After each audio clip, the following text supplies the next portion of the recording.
Buisit ako sa ex ko. Nag-PM ba naman? Sabi, parang ang cute mo ngayon. Pwede ba tayong lumabas sa February 14?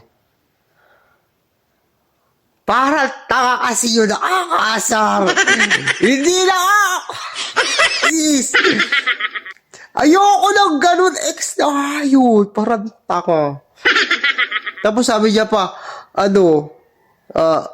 kain lang tayo sa labas, tapos ikaw na bahala kung saan mo gusto. Para kasi tanga nakaka... Hindi ko yung sisiputin, no? Parang tanga yun. Inis talaga. Hindi naman ako ganun. Ex ka na nga, tapos nagpe-PM ka pa ng ganun. Tapos tinanong ko kung anong oras.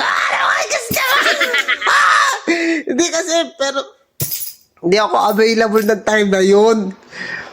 Sabi ko, hindi ako available ng 3 o'clock, mga 7. Gano'n. Hindi, ayoko pala. Ayoko. Kasi ayoko talaga.